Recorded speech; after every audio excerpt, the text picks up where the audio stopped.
కృపావార్త అనే కార్యక్రమము ద్వారా దేవుని మహాజ్ఞానపు సంగతులను క్రమముగా నేర్చుకుంటున్నటువంటి మీ అందరికీ మన ప్రభువును రక్షకుడునైన యేసుక్రీస్తు వారి పేరిట నా హృదయపూర్వకమైన వందనములను తెలియజేయుచున్నాను.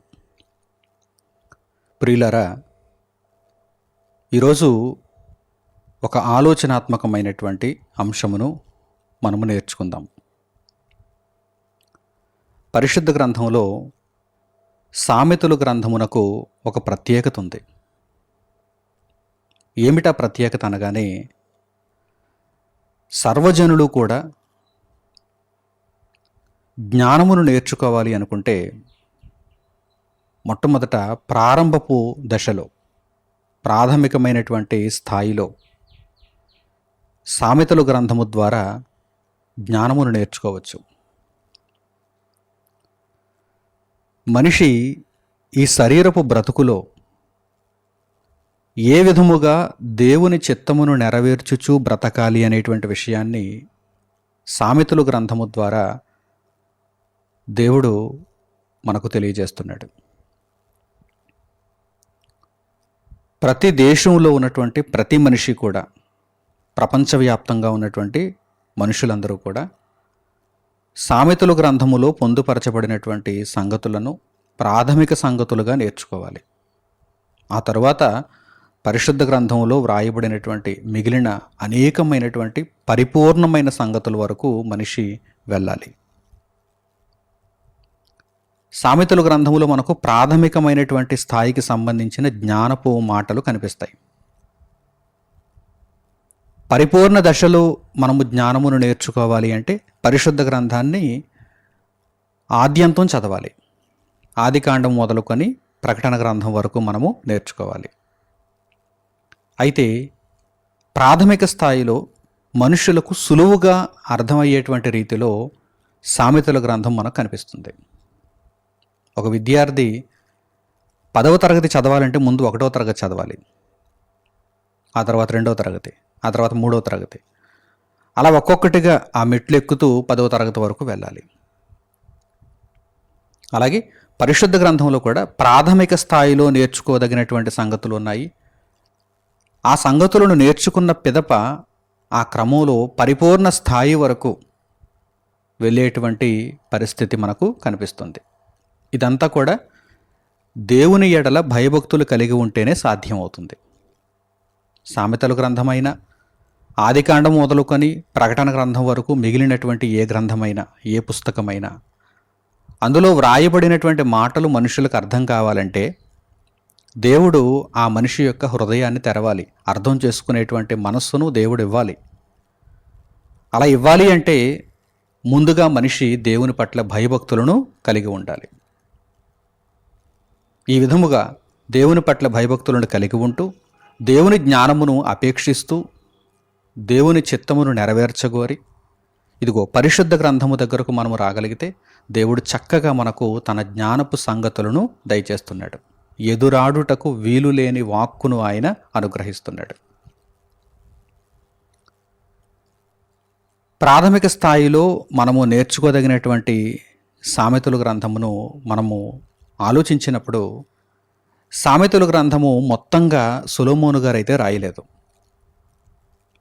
సామెతలు గ్రంథంలో పొందుపరచబడినటువంటి సామెతలు మిగిలినటువంటి వ్యక్తులు రాసినటువంటి సామెతలు కూడా అక్కడ మనకు కనిపిస్తున్నాయి.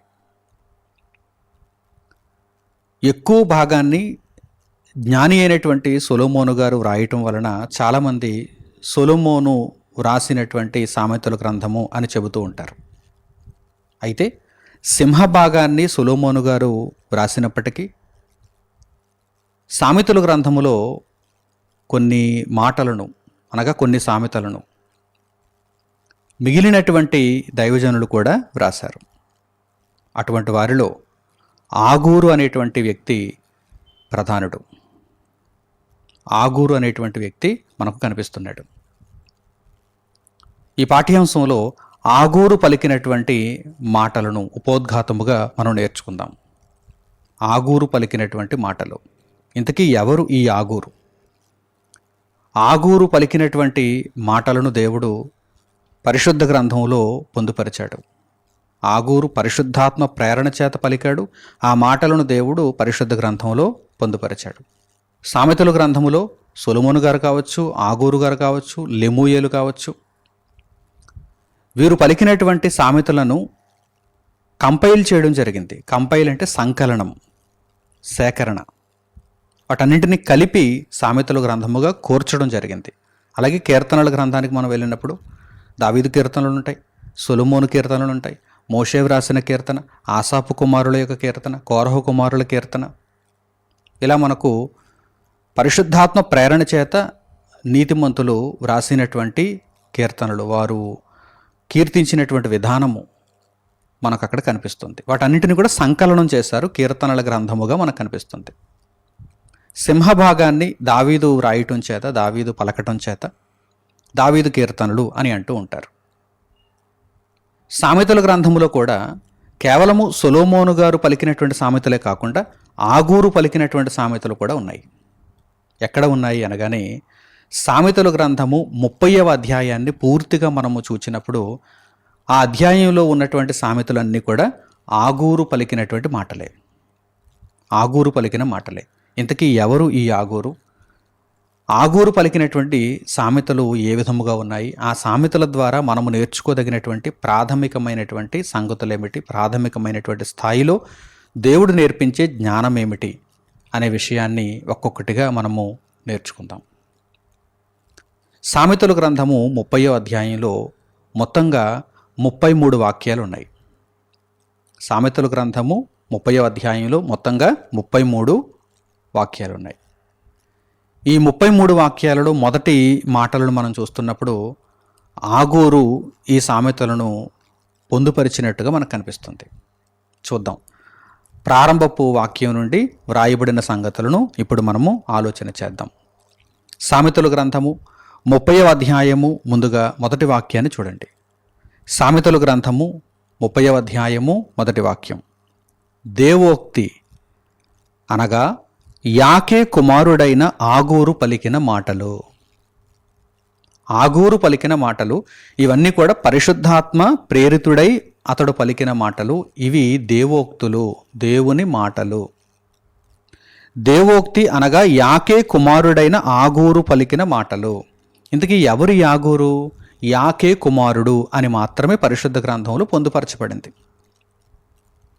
ప్రపంచవ్యాప్తముగా అనేకమైనటువంటి ఇతర వ్యాఖ్యానాలు మనకు కనిపిస్తూ ఉంటాయి, ఇతర పుస్తకాలు మనకు కనిపిస్తూ ఉంటాయి. వాటిలో ఒకవేళ మనుషులు ఊహించి వ్రాసినటువంటి సంగతులు ఏమైనా ఉంటే ఉండొచ్చు. ఆగూరు అనేటువంటి ఆ పేరుకు అర్థం ఏంటి, ఆగూరు ఎక్కడ నివసించాడు, ఆగూరు ఎంతకాలం నివసించాడు, ఆగూరు ఏ కాలంలో నివసించాడు, ఆగూరు తండ్రి అయిన యాకే ఎవరు, ఇత్యాది సంగతులను ఇతర వ్యక్తులు వారి యొక్క ఊహలతో వ్రాసి ఉండొచ్చు. కానీ వాటితో మనకు పని లేదు. మనం ఎప్పుడూ కూడా పరిశుద్ధ గ్రంథంలో ఉన్న సంగతులను చక్కగా ఈ పరిధి దాటకుండా దేవుడు అనుగ్రహించే జ్ఞానము చొప్పున నేర్చుకుంటున్నాం. ఇతర పుస్తకాల జోలికి మనం వెళ్ళవలసిన అవసరం లేదు. ఒకవేళ ఇక్కడ ఆగూరు యొక్క పుట్టు పూర్వోత్తరాలను తెలుసుకోవాలని దేవుడు ఒకవేళ అనుకుంటే, దేవుడు ఆ విధంగా సంకల్పిస్తే ఆయనే వ్రాయించును. ఆయనకు పెద్ద పని కాదది. కనుక ఆగూరు ఎవరు, ఆగూరు యొక్క వంశం ఏంటి, ఆగూరు ఎక్కడ నివసించాడు, ఆగూరు ఏ కాలంలో నివసించాడు ఇత్యాది సంగతులను అక్కడ నేర్చుకోవటం ప్రధానం కాదు. కానీ ఆగూరు పలికిన మాటలను మనం నేర్చుకోవాలి. ఆగూరు పలికిన మాటలలో ఉన్న సారాంశాన్ని గ్రహించాలి. ఆగూరు దేవోక్తులను పలికాడు. పరిశుద్ధాత్మ ప్రేరితులే దేవోక్తులను పలుకగలరు. ఆగూరు యొక్క తండ్రి పేరు రాయబడింది యాకే. ఎందుకు రాయబడింది? యాకే కుమారుడైన ఆగూరు అని ఎందుకు రాయబడింది? తండ్రి ఆగూరును చక్కగా దేవుని జ్ఞానంలో పెంచాడు. అందుచేతనే పరిశుద్ధ గ్రంథంలో అతనికి కూడా ఒక స్థానం ఇవ్వబడింది, యాకే కుమారుడైన ఆగూరు. గమనిస్తున్నారా? యాకే కుమారుడైన ఆగూరు అని దేవుడు వ్రాయించటంలో ఉద్దేశం ఏంటి? ఆయన మనము ఏమి నేర్చుకోవాలని కోరుకుంటున్నాడు? ఇదిగో ఒక తండ్రి తన కుమారుని దేవుని మార్గంలో నడిపిస్తే దేవుడు సంతోషిస్తాడు.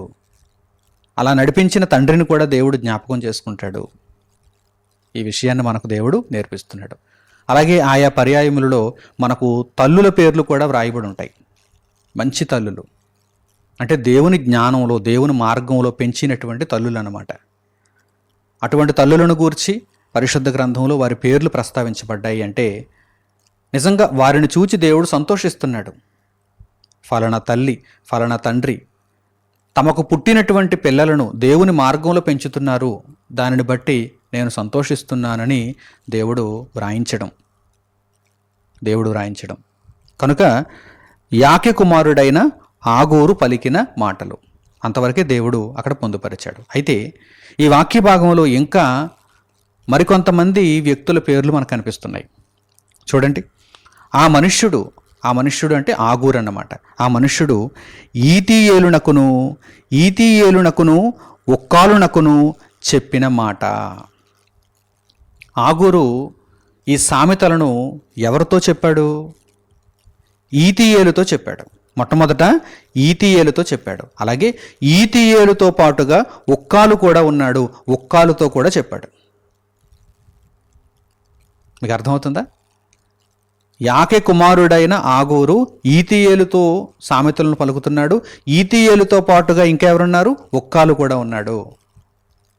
అతనితో కూడా ఆగూరు ఈ సామెతలను పలికాడు. కనుక మొత్తంగా ఇద్దరు వ్యక్తులతో ఇదిగో ఆగూరు ఈ సామెతలను పంచుకున్నాడు. కేవలం వారికి మాత్రమే సంబంధించినటువంటి మాటలు కాదు గనక దేవుడు పరిశుద్ధ గ్రంథంలో ఆగూరు పలికినటువంటి దేవోక్తులకు స్థానాన్ని ఇచ్చాడు. ఈరోజు మనం వాటిని నేర్చుకోవడానికి దేవుడు అవకాశాన్ని కల్పించాడు. ఇంతకీ పరిశుద్ధ గ్రంథంలో దేవుడు ఆగూరు పలికినటువంటి దేవోక్తులకు స్థానాన్ని ఇచ్చాడు కనుక ఆ మాటలలో ఏముంది? ఆగూరు ఎంత చక్కగా దేవుని జ్ఞానాన్ని నేర్పించాడు, ఎంత చక్కగా సామెతలను పలికాడు అనేటువంటి విషయాన్ని మనము ఒక్కొక్కటిగా నేర్చుకోవాలి. ఈరోజు ఈ ఉపోద్ఘాతపు తరగతిలో 2వ వాక్యాన్ని అలాగే 3వ వాక్యాన్ని కూడా మనము పరిశీలన చేద్దాం. వచ్చే భాగాలలో మిగిలినటువంటి వాక్య భాగాలను మనం చూద్దాం. లోతైనటువంటి వివరణను మనం తెలుసుకుందాం. యాకె కుమారుడైన ఆగూరు పలికినటువంటి దేవోక్తులు. ఈ దేవోక్తులను అతడు ఈతీయేలుతోనూ ఒక్కాలుతోనూ పలుకుతున్నాడు. అయితే ఆయన ఏమంటున్నాడు చూడండి. ఆగూరు తన మాటలను ప్రారంభించేటప్పుడు, దేవోక్తులను ప్రారంభించేటప్పుడు ఏమంటున్నాడో మనం చూద్దాం. సామెతల గ్రంథము 30వ అధ్యాయము 2వ వాక్యం నుండి. సామెతల గ్రంథము 30వ అధ్యాయము 2వ వాక్యం నుండి మీరు చూడండి. నిశ్చయముగా మనుష్యులలో నా వంటి పశుప్రాయుడు లేడు, నరులకున్న వివేచన నాకు లేదు. ప్రారంభంలో మాటలు చూడండి ఎలా ఉన్నాయో. సామెతల గ్రంథము అనగానే జ్ఞానమునకు చిరునామా, ప్రాథమిక స్థాయి జ్ఞానమునకు అది ఒక చిరునామా అని మనము భావిస్తాం. అయితే సామెతల గ్రంథములో ఆగూరు పలికినటువంటి మాటల యొక్క ఉపోద్ఘాతాన్ని మనం చూస్తున్నప్పుడు, ఆ ప్రారంభాన్ని మనం చూస్తున్నప్పుడు ఆగూరు ఎలా ప్రారంభిస్తున్నాడో చూడండి, ఎలా మొదలు పెడుతున్నాడో చూడండి. నిశ్చయముగా మనుష్యులలో నా వంటి పశుప్రాయుడు లేడు. నిశ్చయముగా మనుష్యులలో నా వంటి పశుప్రాయుడు లేడు.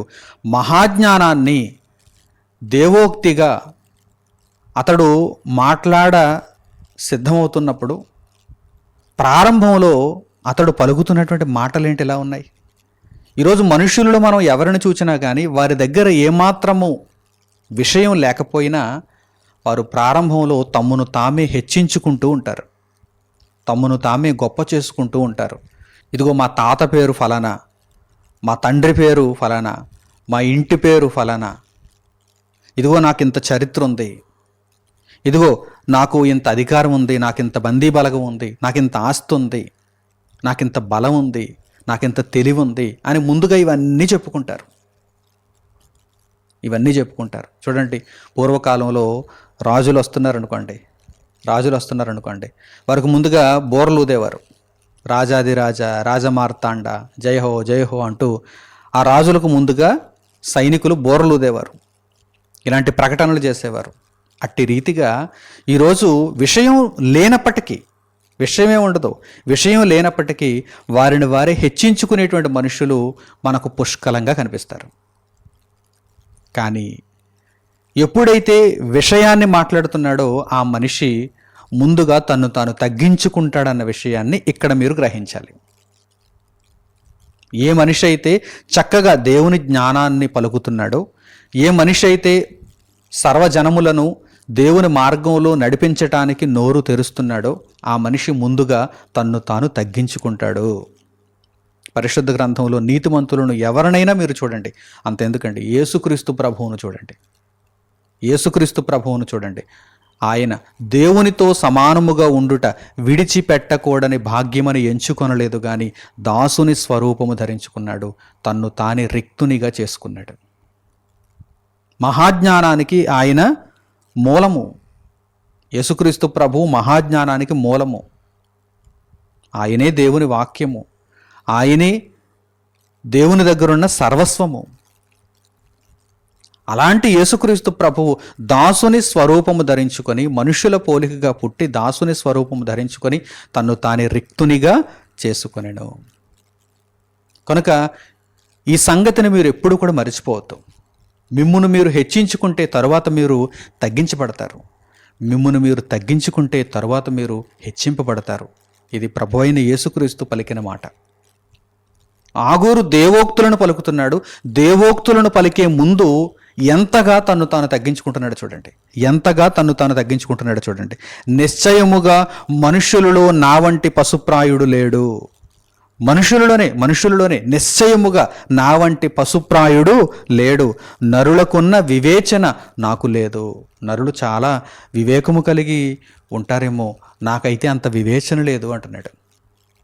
ఇంకా తర్వాత మాటలు చూడండి. నేను జ్ఞానాభ్యాసము చేసుకున్నవాడను కాను. నేను జ్ఞానాభ్యాసము చేసుకున్నవాడను కాను అంటే చిన్ననాట నుండి జ్ఞానము జ్ఞానము జ్ఞానము అని పరుగులు తీసిన వాడను కాను. నేను పసి వయస్సు నుండి జ్ఞానమును నేర్చుకొని పండితుడైపోయినటువంటి వాడను కాను. నేను జ్ఞానాభ్యాసము చేసుకున్నవాడను కాను, పరిశుద్ధ దేవుని గూర్చిన జ్ఞానము పొందలేదు. పరిశుద్ధ దేవుని గూర్చిన జ్ఞానము పొందలేదు అంటున్నాడు. నిజంగా ఈ మాటలను మనము చదువుతున్నప్పుడు మరి ఆగూరు ఇంకేం చెబుతాడు, ఆగూరు మాకు ఇంకేం చెబుతాడు అని అనిపించేటువంటి ఆలోచన మనకు కలుగుతుంది. అంతే కదా. ఆగూరు ఏమంటున్నాడు?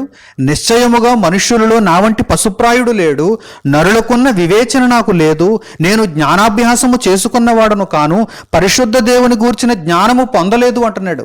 నిజంగా ఈ మాటలను వింటే కొంతమంది మనుషులు ఏమనుకుంటారంటే, మరి ఏ జ్ఞానమును నీవు అభ్యసించకపోతే నీవు మాకేమి జ్ఞానాన్ని నేర్పిస్తావని చెప్పి వెళ్ళిపోతారు. కానీ ఇక్కడ ఆగూరు తన్ను తాను తగ్గించుకుంటూ ఈ మాటలలో కూడా ఉన్నతమైనటువంటి సంగతిని మనకు పరిచయం చేస్తున్నాడు. తన్ను తాను తగ్గించుకుంటూ ఆ మాటలలో కూడా, ఆ తగ్గింపు మాటలలో కూడా ఉన్నతమైనటువంటి సంగతిని మనకు ఆయన తెలియజేస్తున్నాడు. నిజంగా ఇంతగా తగ్గించుకున్నాడు కదా. నేను జ్ఞానాభ్యాసం చేసిన వాడను కాను, పరిశుద్ధ దేవుని గూర్చిన జ్ఞానము నాకు లేదు అని ఇంతగా తగ్గించుకున్నాడు కదా. మరి ఈ మాటలే నిజమైతే, ఈ మాటలను మనం ఆధారం చేసుకొని అయితే ఆగూరులో ఏమీ జ్ఞానం లేదేమో అని అనుకుంటే, మరి తరువాత వ్రాయబడినటువంటి సంగతులను చూస్తే మీకు తల తిరుగుతుంది. అంటే సామెతలు గ్రంథము 30వ అధ్యాయము 4వ వాక్యం నుండి 33వ వాక్యం వరకు మీరు వచ్చే భాగాలలో ఒక్కొక్కటిగా వింటూ ఉంటే మీరు తలక్రిందులైపోతారు. అంత గొప్ప మహాజ్ఞానాన్ని ఆగూరు పలికాడు. లేదంటే దేవుడు పరిశుద్ధ గ్రంథంలో ఆగూరు పలికినటువంటి మాటలకు ఎందుకు చోటునిస్తాడు? మరి అంత గొప్ప జ్ఞానాన్ని పలికినటువంటి ఆగూరు ఇక్కడ ఏమంటున్నాడు? ప్రారంభంలో ఏమంటున్నాడు? తన్ను తాను తగ్గించుకుంటున్నాడు. నాలో ఏముంది అంటున్నాడు. మనుషులకున్న వివేచన నాకుందా? నేను పశుప్రాయుడు వంటి వాడను.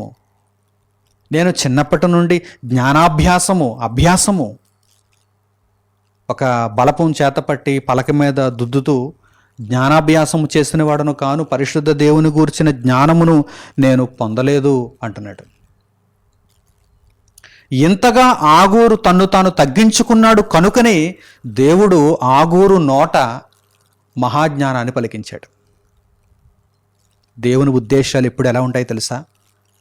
తన్ను తాను హెచ్చించుకుంటూ గర్వముగా మాట్లాడుతున్నటువంటి మనుషుల నోటికి దేవుడు తన మాటలను అందించడు.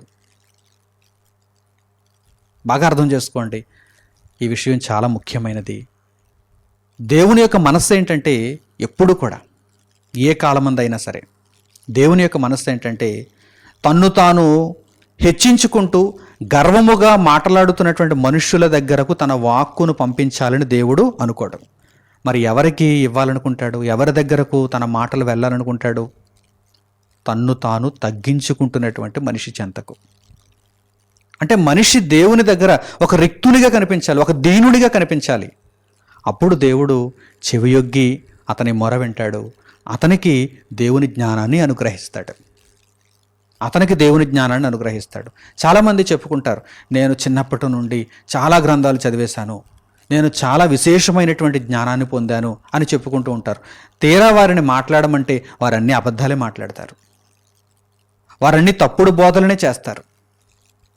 కానీ ఎవరైతే తమ్మును తాము రిక్తులుగా చేసుకుంటూ తమ్మును తాము తగ్గించుకుంటూ, పరిశుద్ధ దేవా, నీ ఎదుట నేను బోధించాలి, నీ మాటనే నా నోట ఉంచి నీవే నన్ను ఒక సాధనముగా వాడుకొని మాట్లాడు తండ్రి అని అడుగుతారో, అట్టివారి పట్ల దేవుని యొక్క ఇష్టం ఉంటుంది. అట్టివారి పట్ల. ఇదిగో ఆగూరు కూడా అటువంటి కోవకు సంబంధించిన వాడే. తన్ను తాను చాలా దేనస్థితికి తగ్గించేసుకున్నాడు కనుక దేవుడు ఆగూరును ఉన్నతమైనటువంటి మాటలు పలికేటువంటి వ్యక్తిగా నిలబెట్టాడు. ఉన్నతమైన మాటలు పలికే వ్యక్తిగా. ప్రియులారా, ఈ తగ్గింపుతనాన్ని మనం చూడగలిగితే, ఎంతగా తగ్గించుకున్న వారికే దేవుడు తన మహాజ్ఞానాన్ని అనుగ్రహిస్తాడని పరిశుద్ధ గ్రంథములో వివిధమైనటువంటి సందర్భాలలో వ్రాయబడిన లేఖన భాగాలు మనకు తెలియజేస్తున్నాయి. చూడండి, ఒకానొక వాక్య భాగం దగ్గరకు ఇప్పుడు మనం వెళదాం. లూకాసు వార్త 10వ అధ్యాయము 21వ వాక్యాన్ని మీరు చూడగలిగితే, యేసుక్రీస్తు ప్రభువు వారు దేవుని జ్ఞానము ఎవరికి అనుగ్రహింపబడుతుందో తెలియజేస్తున్నారు. చూడండి, లూకాసు వార్త 10వ అధ్యాయము 21వ వాక్యం. ఆ గడియలోని యేసు పరిశుద్ధాత్మయందు బహుగా ఆనందించి, తండ్రి, ఆకాశమునకును భూమికిని ప్రభువా, నీవు జ్ఞానులకును వివేకులకును ఈ సంగతులను మరుగు చేసి పసిబాలురకు బయలుపరిచినావని నిన్ను స్తుతించుచున్నాను. అవును తండ్రి, అలాగు నీ దృష్టికి అనుకూలమాయను. యేసుక్రీస్తు ప్రభువారు ఇక్కడ పరిశుద్ధాత్మయందు బహుగా ఆనందిస్తున్నారు. లౌకిక ఆత్మయందు కాదు. లౌకిక ఆత్మయందు మనము ఏమని ఆలోచిస్తాం? లౌకిక ఆత్మతో ఏమని ఆలోచిస్తాం? జ్ఞానం అంతా కూడా తల తిరిగినటువంటి పండితుల దగ్గరే ఉంటుంది కానివ్వండి, ఈ బీదవారి దగ్గర, ఈ సామాన్యుల దగ్గర ఎక్కడుంటుందండి జ్ఞానం అని అనుకుంటాం మనం లౌకిక ఆత్మతో ఆలోచిస్తే. ఒక బండెడు పుస్తకాలు వెనక తెచ్చుకొని, ఇదిగో నేను ఈ పుస్తకాలన్నిటినీ కూడా అవపోసన పట్టేశాను అని అన్నాడు అనుకోండి, అబ్బో ఈయన దగ్గర మనం మాట్లాడలేము అనుకుంటాం. వెంటనే లౌకిక ఆత్మ ద్వారా అలా ఆలోచించి వెంటనే దిగాలు పడిపోతాం. వెంటనే ఆ వ్యక్తిని ఆకాశం అంత ఎత్తులు మనం చూస్తూ ఉంటాం. అలాగే మరొక వ్యక్తి కొన్ని వరుస డిగ్రీలను మనకు చెప్పాడు అనుకోండి. నేను పూర్తి చేసినటువంటి డిగ్రీలు ఏంటంటేనండి, MA, PhD. కొంతమంది పేరు చెప్పుకుంటారు. మీరు ఎవరండి అంటే పేరు చెప్పుకుంటారు. పేరు తర్వాత ఆగండి ఇంకా ఉంది నా పేరు అని చెప్పి ఇవన్నీ మొదలు పెడతారు. మీరు ఎవరండి అని అడిగితే, నేను ఫలానా అండి. ఆగండి, నేను MA చేశానండి, నేను PhD చేశానండి, నా దగ్గర ఇన్ని డిగ్రీలు ఉన్నాయండి, ఇన్ని మెడల్స్ ఉన్నాయండి, ఇన్ని సత్కారాలు ఉన్నాయండి, ఇన్ని ప్రైజెస్ ఉన్నాయండి అని చెబుతూ ఉంటారు. అంటే ముందుగా మన యొక్క మనసులో వారు ఒక గొప్ప స్థానంలో కూర్చోవాలనుకుంటున్నారు. ఆ తర్వాత మనం వారితో ఎలా మాట్లాడతాం? గౌరవంగా మాట్లాడతాం. అబ్బో ఈయన చాలా గొప్ప వ్యక్తి అనమాట, ఈయన చాలా అధికారం కలిగినటువంటి వ్యక్తి అనమాట.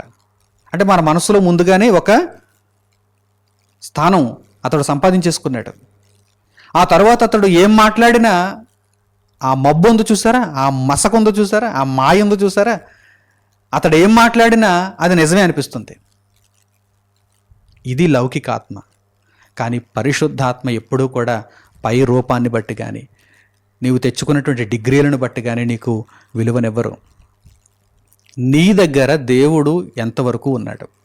నీవు దీనుడివైనా పర్వాలేదు, నీ దగ్గర దేవుడు ఉన్నాడా? నీ ద్వారా దేవుడు మాట్లాడుతున్నాడా? నీ యందు దేవుడు ఆనందిస్తున్నాడా? అయితే నీవే గొప్పవాడవు. యేసుక్రీస్తు ప్రభువు పరిశుద్ధాత్మ యందు బహుగా ఆనందించి, తండ్రి, ఆకాశమునకును భూమికిని ప్రభువా, నీవు జ్ఞానులకును వివేకులకును ఈ సంగతులను మరుగు చేశావు, పసిబాలురకు బయలుపరిచావు, అందును బట్టి నిన్ను స్తుతించుచున్నాను తండ్రి అంటున్నారు. నీవు భూమి మీద జ్ఞానులున్నారు చాలామంది, వివేకులున్నారు చాలామంది, నిరంతరం పుస్తకాలను చదువుతూ ఉంటారు వారు, నిరంతరం పుస్తక పురుగులులా ఉంటారు వారు. వారికి నీ సంగతులను మరుగు చేసేసావు. వారికి అర్థం కావటం లేదు నీ సంగతులు.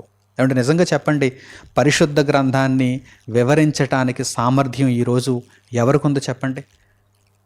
దేవుని దగ్గర దీనులకే ఉన్నది తప్ప గొప్ప వారికైతే లేదండి. గొప్ప వారికైతే లేదండి. నేను అనుకుంటూ ఉంటుంటాను అప్పుడప్పుడు, నిజంగా లోకజ్ఞానంలో ఇన్ని డిగ్రీలు సంపాదించారు, ఇంత గొప్పగా మాట్లాడగలిగిన వారు ఉన్నారు, ఇంత గొప్పగా విశ్లేషించగలిగిన వారు ఉన్నారు. పరిశుద్ధ గ్రంథం దగ్గరకు వస్తే దేవుని గూర్చి వారికి అర్థమైతే ఇంకెంతగా మాట్లాడగలరో అని అనుకుంటూ ఉంటాను. కానీ దేవుడు వారికి మరుగు చేసేసాడు కదా, వారు మాట్లాడలేరు. వారికి కనీసం ప్రాథమిక సంగతులు తెలియదు. లోకంలో అయితే అబ్బో చాలా గొప్పగా మాట్లాడతారు. నిజంగా వారు మాట్లాడుతున్నటువంటి మాటలకు మనకే ఆశ్చర్యం కలుగుతుంది. ఇంత గొప్పగా జ్ఞానాన్ని సంపాదించారా ఫలానా విషయంలో అని. ఒక స్టాక్ మార్కెట్లో, ఒక రాజకీయంలో, ఒక విద్యారంగంలో, ఒక పాడి పంటలను గూర్చినటువంటి విషయంలో, శాస్త్ర సాంకేతిక రంగాలలో, ఈరోజు సాఫ్ట్వేర్లో ఎన్నో లాంగ్వేజెస్ ఉంటాయి. అందులో తల తిరిగిన వారు ఉంటారు, పండిపోయిన వారు ఉంటారు. ఏమంటే అటువంటి వారందరూ కూడా నిజంగా పరిశుద్ధ గ్రంథములోని దేవుని జ్ఞానాన్ని నేర్చుకొని దేవుని కొరకు వారు మాట్లాడగలిగితే ఎంత బాగుందో అనిపిస్తుంది. కానీ దేవుడు వారికి మరుగు చేశాడు. ఎందుకు అనగానే ఆయన దగ్గర గర్విష్ఠులకు చోటు లేదు. వారందరూ గర్విష్ఠులు. వారు సొంత లాభాన్ని చూసుకుంటారు, దేవుని ఇష్టాన్ని కాదు. దేవుని ఘనపరిచేటువంటి మనస్సు వారిలో ఉండదు. కనుక ఆయన జ్ఞానులకు వివేకులకు దేవుని సంగతులను మరుగు చేసేసాడు. మరి ఎవరికిచ్చాడు? పసిబాలురకు బయలుపరిచాడు. ఇదిగో ఆ పసిబాలురలో ఒకానొక పసిబాలుడు, ఇదిగో ఆగూరు. పసిబాలుడు అంటే ప్రాకే పసిబాలుడు అనుకోకండి. లోకములో ఆ స్థాయిని బట్టి పసిబాలుడు. లోకములో ఎవరిదండి గొప్ప స్థాయి? జ్ఞానులుగా పిలువబడుతున్నవారు, వివేకులుగా పిలువబడుతున్నవారు, ధనవంతులు, అధికారులు, రాజకీయవేత్తలు, వీరందరూ కూడా గొప్ప స్థానాలను కలిగి ఉన్నారు. వారిని చూడగానే అందరూ నమస్తే సార్, ఎంతో గౌరవం వారికి. మరి దేనస్థితిలో ఉన్నవారు వారే పసిబాలురు. అంటే తమ్మును తాము తగ్గించుకుంటున్నారన్నమాట. దేవుని దగ్గర విధేయతను చూపిస్తూ, దేవునికి భయభక్తులను చూపిస్తూ, ఇదిగో పసిబాలుర వంటి వారు ఎవరైతే భూమి మీద ఉన్నారో అటువంటి వారికి దేవుడు తన సంగతులను బయలుపరిచాడని, దానిని బట్టి యేసుక్రీస్తు ప్రభువు దేవుణ్ణి స్తుతిస్తున్నారు. తండ్రి, నిన్ను స్తుతించుచున్నాను. అవును తండ్రి, అలాగూ నీ దృష్టికి అనుకూలమాయను. ఇది నీ దృష్టికి అనుకూలము. దీనిని మార్చగలిగిన వాడే లేడు, దీనిని త్రిప్పగలిగిన వాడే లేడు. కనుక ఆగూరు అనేటువంటి ఆ వ్యక్తిని గూర్చి మీరు ఆలోచన చేస్తున్నప్పుడు వెంటనే మీకు తగ్గింపుతనం గుర్తుకు రావాలి.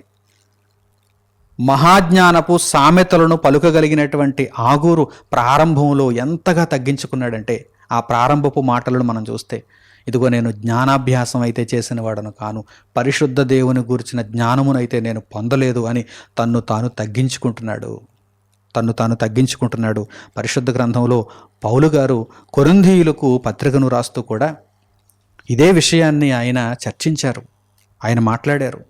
కొరింథీయులకు పౌలు గారు రాసినటువంటి మొదటి పత్రిక 1వ అధ్యాయము 26వ వాక్యం నుండి మీరు చూడండి. పౌలు గారు కొరింథీయులకు రాసినటువంటి మొదటి పత్రిక 1వ అధ్యాయము 26వ వాక్యం నుండి, సహోదరులారా, మిమ్మును పిలిచిన పిలుపును చూడుడి. ఒక్కసారి మీలో కూడా గమనించండి. ఇదిగో దేవుని జ్ఞానమును ఈరోజు మాట్లాడుతున్న వారిని కూడా మీరు గమనించండి. సత్యమును, యథార్థమును, ఉన్నతమైనటువంటి పరలోకపు సంగతులను ఉన్నవి ఉన్నట్టుగా బోధిస్తున్నటువంటి వారిని కూడా మీరు గమనించండి. ఇదిగో మీలో కూడా మిమ్మల్ని చూచుకోండి. సహోదరులారా, మిమ్మును పిలిచిన పిలుపును చూడుడి. మీలో లోకరీతిని జ్ఞానులున్నారు, లోకరీతిని వివేకులున్నారు, లోకరీతిని ధనవంతులున్నారు, లోకరీతిని అధికారం కలిగిన వారు ఉన్నారు. కానీ వారెవ్వరూ కూడా దేవుని రాజ్యములోనికి రాలేకపోతున్నారు. మీలో లోకరీతిని జ్ఞానులైనను, ఘనులైనను, గొప్ప వంశము వారైనను అనేకులు పిలువబడలేదు గాని, ఏ శరీరియు దేవుని ఎదుట అతిశయింపకుండునట్లు జ్ఞానులను సిగ్గుపరుచుటకు లోకములో నుండి వెర్రివారిని దేవుడు ఏర్పరుచుకొని ఉన్నాడు. దేవుడు ఒక బలహీనుని, ఒక పసిబాలుని, ఒక బక్క చిక్కిన వానిని, లోకమందు ఎటువంటి స్థాయి లేనటువంటి వానిని హక్కున చేర్చుకుని ఆ వ్యక్తికి తన జ్ఞానాన్ని అనుగ్రహిస్తే, లోకమందు ఉన్నటువంటి ఒక జ్ఞాని ఇదిగో ఈ అల్పును ముందు సరిపడు, ఈ బలహీనుని ముందు సరిపడు. ఎందుకంటే దేవుని జ్ఞానము ఒక బలహీనుని ఏ విధంగా మారుస్తుంది? లోకమందు ఉన్నటువంటి బలవంతులందరినీ ఓడించేటువంటి గొప్పవానిగా మారుస్తుంది. ఏ శరీరయు దేవుని ఎదుట అతిశయించటానికి వీలు లేదు. నాలో ఎంత జ్ఞానం ఉంది కనుక, నాలో ఎంత బలం ఉంది కనుక దేవుడు నన్ను చేర్చుకున్నాడు, దేవునికి నేను అవసరం అని ఎవ్వరు కూడా అనుకోవడానికి వీలు లేదు. ఏ శరీరయు దేవుని ఎదుట అతిశయింపకుండునట్లు జ్ఞానులను సిగ్గుపరచుటకు లోకములో నుండి వెర్రివారిని దేవుడు ఏర్పరచుకొని ఉన్నాడు. బలవంతులైన వారిని సిగ్గుపరచుటకు లోకములో బలహీనులైన వారిని దేవుడు ఏర్పరచుకొని ఉన్నాడు. ఎన్నికైన వారిని వ్యర్థము చేయుటకు లోకములో నీచులైన వారిని, తృణీకరింపబడిన వారిని, ఎన్నిక లేని వారిని దేవుడు ఏర్పరచుకొని ఉన్నాడు. అయితే ఆయన మూలముగా మీరు క్రీస్తు యేసునందున్నారు. నా ప్రియులైనటువంటి సహోదరి సహోదరులారా, ఆగూరును గూర్చి మనం ఆలోచన చేస్తున్నప్పుడు ఇదిగో ఈ చక్కని విషయాలను మనము జ్ఞాపకమందు ఉంచుకోవాలి. ఇదిగో దేవుడు మనలను పిలిచినటువంటి పిలుపును కూడా ఒక్కసారి గమనించండి. మనలో గొప్పవారు ఎవరైనా ఉన్నారా? లోకమందు గొప్పగా ఉన్నతమైనటువంటి స్థానాలలో ఉన్నటువంటి వారు ఎవరైనా ఉన్నారా? లేదు.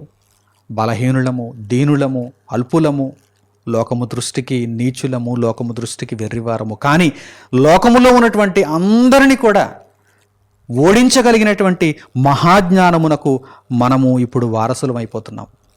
ఎన్నో గొప్ప సంగతులను అనుదినము దేవుడు మనకు నేర్పిస్తున్నాడు. తన జ్ఞానములో మనలను పెంచుతున్నాడు. మనం ఏదో గొప్పవారని కాదు, మనము దేవుని ఎదుట అతిశయించలేదని, మనలను మనమే తగ్గించుకున్నామని, ఒక ధూళి వంటి వాడను అని మనలను మనమే తగ్గించుకున్నామని, ఒక పురుగు వంటి వాడను అని మనలను మనమే తగ్గించుకున్నామని దేవుడు హక్కును చేర్చుకున్నాడు. ఈరోజు ఇదిగో దేవుని మాటలను చదవగలుగుతున్నాం, దేవుని మాటలను అర్థం చేసుకోగలుగుతున్నాం, దేవుని కొరకు మనము జీవించగలుగుతున్నాం. కనుక ఆగూరు మనకు ఏమని నేర్పిస్తున్నాడంటే, ఎప్పుడూ కూడా దేవుని ఎదుట వినయముతో ఉండండి. దేవుని ఎదుట ఎప్పుడు కూడా వినయముతో ఉండండి. దేవుని గురించి మీరు మాట్లాడేటప్పుడు, తండ్రి నీవే నా ద్వారా మాట్లాడాలి, నేను నీకు ఒక సాధనాన్నే తప్ప నా అంతటా నేను మాట్లాడడానికి నాలో జ్ఞానము లేదని దేవుని దగ్గర మనం ఒప్పుకొని తీరాలి. సామెతల గ్రంథంలో ఈ విషయాన్ని గూర్చి పలుకుబడినటువంటి ఒక వాక్య భాగాన్ని మనం చూద్దాం. సామెతల గ్రంథము 11వ అధ్యాయము 2వ వాక్యాన్ని మీరు చూడండి. సామెతల గ్రంథము 11వ అధ్యాయము 2వ వాక్యం. అహంకారము వెంబడి అవమానము వచ్చును. నేను ఇంత గొప్పవాడను, నేను ఇంతగా బోధించగలను, నా ముందు ఎవరు మాట్లాడలేరు అని ఈ విధంగా అహంకారముతో కూడినటువంటి మాటలు పలికితే ఆ తరువాత వెంబడించేదేంటి? అవమానమే. అహంకారాన్ని వెంబడించేది అవమానమే. ఆ తర్వాత నువ్వు ఏమీ మాట్లాడలేవు. ఆ తర్వాత నీకు ఆయన జ్ఞానాన్ని పూర్తిగా దేవుడు నిలుపుదల చేసేస్తాడు. ఆ తర్వాత నీ మీద ఎంతో ఆశ పెట్టుకున్నటువంటి జనులందరూ కూడా నిన్ను అవమానించి వెళ్ళిపోతారు. నీ మీద ఎంతో ఆశ పెట్టుకున్నారు. నీవు అంత గొప్పవాడవని, ఎంత గొప్పవాడని ముందే నీవు చెప్పుకోవడాన్ని బట్టి నీ మీద ఎంతో ఆశ పెట్టుకున్నారు. కానీ నీవేమీ చెప్పలేకపోతున్నావు. నీ దగ్గర దేవుని జ్ఞానమే లేదని జనులకు కొంచెం కొంచెం అర్థమైపోతుంది. ఇప్పుడు నీవు అవమానపరచబడుతున్నావు. చూసారా? కనుక ఎప్పుడు కూడా అహంకారముతో కూడిన మనస్సు మనకు వద్దే వద్దు, మన దగ్గర ఉండనే కూడదు. చూడండి, అహంకారము వెంబడి అవమానము వచ్చును. మరి జ్ఞానము, వివేకము ఎవరికి లభిస్తుంది? చూడండి, వినయము గలవారి యొద్ద జ్ఞానమున్నది. ఆగూరు వినయముతో ఉన్నాడు గనక దేవుడు తన జ్ఞానాన్ని ఆగూరు దగ్గర ఉంచాడు. యాకే కుమారుడైన ఆగూరు దేవోక్తులను పలుకుతున్నాడు. దేవోక్తులను పలికే ముందు తన్ను తాను చాలా గొప్పగా తగ్గించుకున్నాడు. దేవుని దగ్గర వినయము కలిగిన వ్యక్తిగా కనిపించాడు. కనుక వినయము కలిగిన వారి దగ్గర ఏముంటుంది? జ్ఞానం ఉంటుంది. కనుక నా ప్రియులైనటువంటి సహోదరి సహోదరులారా, ఈ ఉపోద్ఘాతపు తరగతి ద్వారా ఆగూరు వలె మనము కూడా అన్ని విషయములలోనూ దేవుని ఎదుట తగ్గించుకోవాలి. మనలను మనమే యేసుక్రీస్తు ప్రభువు వలె రిక్తులనుగా చేసుకోవాలి, దీనులనుగా కనుపరుచుకోవాలి. అప్పుడు దేవుడు తన మహాజ్ఞానమును మనకు అనుగ్రహించి లోకమందు లోకరీతిని జ్ఞానులను, వివేకులను, బలవంతులను సిగ్గుపరచు నిమిత్తము మనలను గొప్పవారినిగా నిలబెడతాడు. కనుక ఈ మాటలన్నీ మీ హృదయంలో ప్రతిఫలించేలా వీటిని భద్రం చేసుకోండి. వీటి ప్రకారం నడుచుకోవటానికి మీరు నిత్యము సిద్ధంగా ఉండండి. ఇక వచ్చే భాగాలలో ఆగూరు పలికినటువంటి మాటలు ఎంత గొప్పవో, ఆ మాటలలో ఉన్నటువంటి జ్ఞానము ఎంత ఉన్నతమైనదో మనము ఒక్కొక్కటిగా దేవుని మహాకృపను బట్టి తెలుసుకుందాం. అంతవరకు మన దేవుని యొక్క కృప మీ అందరికీ తోడుగా ఉండాలని నేను కోరుకుంటూ ఈ సందేశమును ఇంతటితో ముగిస్తున్నాను. తండ్రి అయిన దేవునికి ప్రార్థనలో ఏకీభవించండి. పరిశుద్ధుడు అయిన పరలోకపు తండ్రి, మీరు అనుగ్రహించినటువంటి ఈ సందేశము నిమిత్తము మా హృదయపూర్వకమైన కృతజ్ఞతాస్తుతులను మీకు తెలియజేస్తున్నాము. నాయన, మీ సన్నిధిలో ఉండి దీనత్వమును ధరించుకొని మమ్మను మేమే రిక్తులుగా మార్చుకొని పరలోకము నుండి వెలకట్టలేని విలువైనటువంటి జ్ఞానమును పొందుటకు నాయన మేమందరము సిద్ధపడి ఉండగా మమ్మల్ని అందరినీ మీరు ఆదరించి మీ మహాకృపకు మమ్మను చేరువ చేసి చక్కని సంగతులను మాకు నేర్పించుచున్నందులకు మా హృదయపూర్వకమైన కృతజ్ఞతలు దేవా.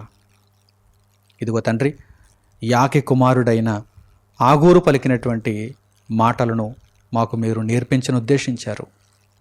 ప్రారంభంలో తండ్రి ఉపోద్ఘాతముగా ఆగూరు పలికినటువంటి మాటలలో ఉన్నటువంటి తగ్గింపుతనమును మేము నేర్చుకుని ఉన్నాము. మా జీవితకాలమంతయు తండ్రి మీ కొరకు నమ్మకముగా, విధేయతతో, వినయముతో మేము జీవించగలగటానికి, ప్రతి సందర్భములోనూ మీ అధికారమునకు మేము ఒప్పుకోవటానికి, మీ ఎదుట మేము అతిశయించకుండా నాయనా మీ చిత్తమును నెరవేర్చుటయందు ఆనందించేవారముగా ఉండగలగటానికి సహాయము చేయమని మిమ్మల్ని వేడుకుంటూ మా ప్రార్థన మనవులను మా ప్రభువును మా రక్షకుడునైన యేసుక్రీస్తు వారి పేరిట మిమ్మల్ని వేడుకొనిచున్నాము తండ్రి. ఆమేన్. అందరికీ వందనములు. సెలవు.